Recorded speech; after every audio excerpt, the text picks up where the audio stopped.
Bonsoir à tous et bienvenue dans l'épisode 483 de La Lettre Pro, le podcast IA. Je suis Brulatour, le rédacteur en chef de La Lettre Pro.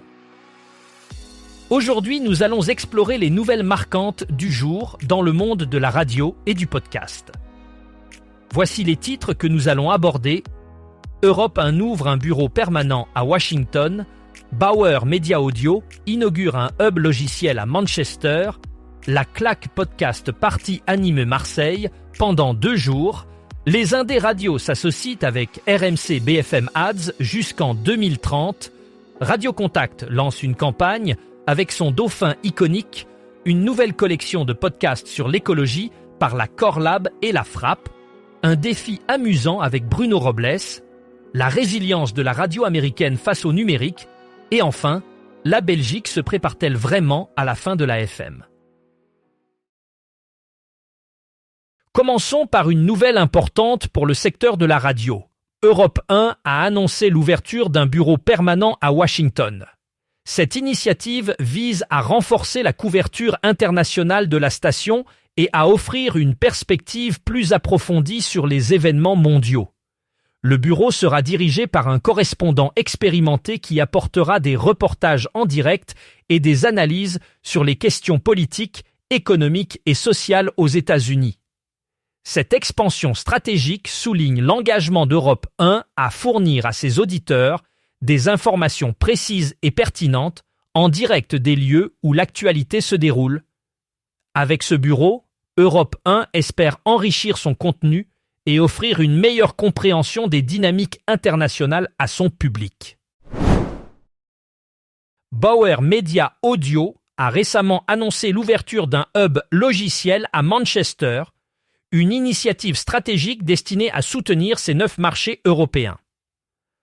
Ce nouveau centre technologique vise à renforcer l'innovation numérique et à accélérer le développement de solutions logicielles pour l'ensemble des opérations de Bauer Media Audio en Europe. En investissant dans ce hub, Bauer Media Audio souhaite améliorer ses capacités technologiques et offrir des services de pointe à ses auditeurs et partenaires. Le choix de Manchester pour l'emplacement du hub n'est pas anodin, la ville étant reconnue pour son dynamisme dans le secteur des technologies et son vivier de talents spécialisés. Cette initiative s'inscrit dans la volonté de Bauer Media Audio de rester à la pointe de l'innovation et de répondre aux besoins évolutifs du marché de l'audio numérique. La Claque Podcast Party revient à Marseille pour sa 4e édition les 19 et 20 juin 2026 avec un thème centré sur l'hospitalité. Cet événement, organisé par l'association Bande Originale, se consacre à la culture du podcast et à la création sonore. Après avoir attiré 1800 participants en 2025, le festival vise à rassembler encore plus de passionnés et de professionnels cette année. Les 2 jours se dérouleront sur 2 sites. L'épopée accueillera le 19 juin, une journée pour les professionnels, avec des rencontres entre créateurs, producteurs, diffuseurs et journalistes. Le 20 juin, le Couvent Leva ouvrira ses portes au grand public, proposant écoute, performance et rencontres. Arte Radio, Binge Audio et Louis Média enregistreront leurs émissions en public, offrant une occasion unique de découvrir les coulisses de la création audio. Le festival est une célébration de l'art d'écouter et de partager des histoires à travers le média podcast. Les Indés Radio, un acteur majeur du paysage radiophonique français, a récemment annoncé un partenariat stratégique avec RMC BFM Ads pour la gestion de leur régie publicitaire jusqu'en 2030. Ce partenariat, d'une durée de 4 ans, marque une étape importante pour les Indés Radio, qui regroupent plus de 120 radios indépendantes à travers la France. En s'associant avec RMC BFM Ads, les Indés Radio bénéficient d'une expertise reconnue dans le domaine de la publicité, ce qui devrait leur permettre d'optimiser leurs revenus publicitaires et de renforcer leur position sur le marché. Ce choix s'inscrit dans une volonté d'innover et de s'adapter aux évolutions du marché publicitaire, notamment face aux défis posés par le numérique. Grâce à cette collaboration, les indés radios espèrent offrir à leurs annonceurs des solutions publicitaires encore plus performantes et ciblées. Radio Contact a lancé une nouvelle campagne publicitaire mettant en scène son iconique dauphin, symbole de la station depuis des années.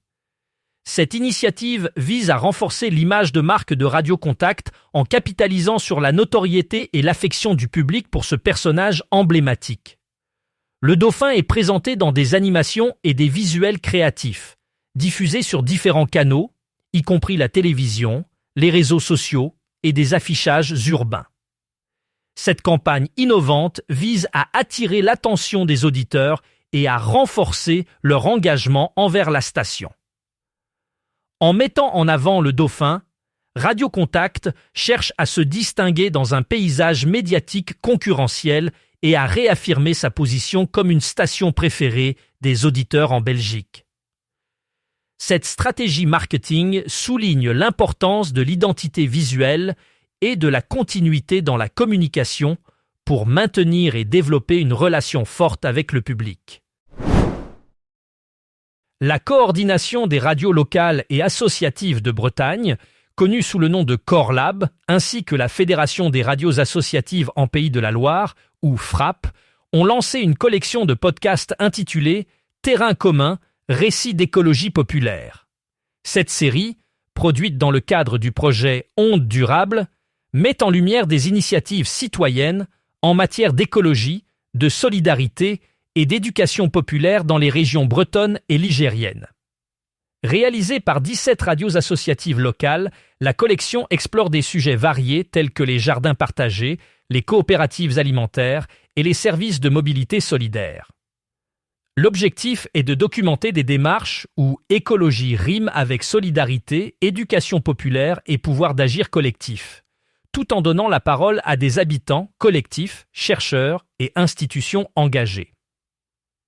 Cette initiative vise à promouvoir l'engagement des radios associatives dans la transition écologique et est disponible sur la plateforme du projet Ondes durables.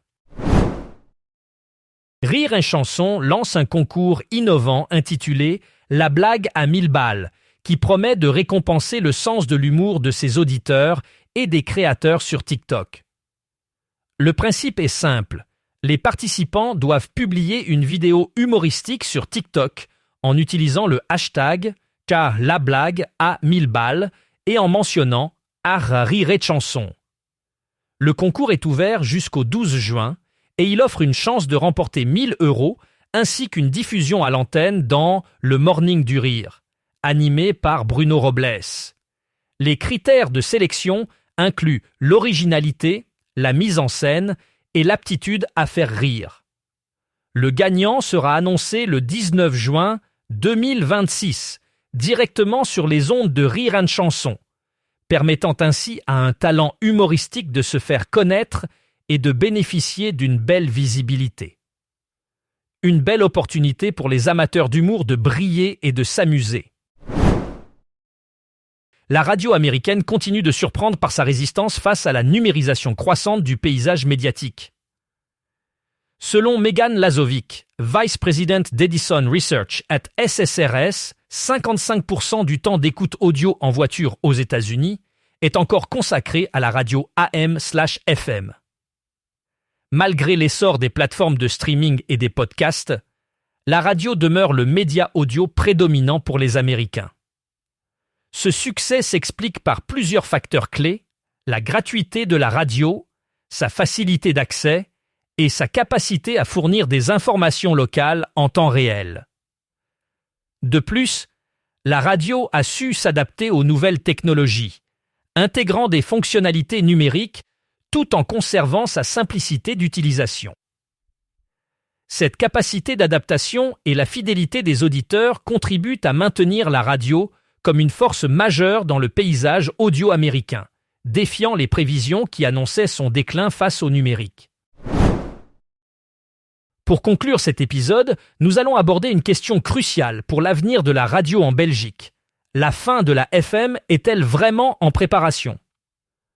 Depuis plusieurs années, des discussions sur l'arrêt de la modulation de fréquence au profit du DAB+, le Digital Audio Broadcasting, se multiplient en Europe.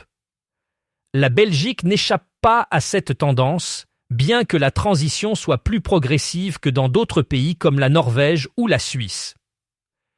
Les autorités belges encouragent le passage au DAB+ pour ses avantages en termes de qualité sonore et d'efficacité énergétique. Cependant, l'arrêt complet de la FM n'est pas encore acté et dépendra de plusieurs facteurs, notamment l'adoption par les auditeurs et les acteurs du marché. Pour l'instant, la coexistence des deux technologies semble être la voie privilégiée, permettant une transition en douceur pour les auditeurs et les opérateurs. C'est tout pour aujourd'hui. Merci d'avoir écouté cet épisode de La Lettre Pro, le podcast IA. Pour en savoir plus sur ces sujets et bien d'autres, rendez-vous sur notre site lalettre.pro et n'oubliez pas que vous pouvez vous abonner à notre newsletter quotidienne pour rester informé de toute l'actualité de la radio et du podcast. À demain pour un nouvel épisode.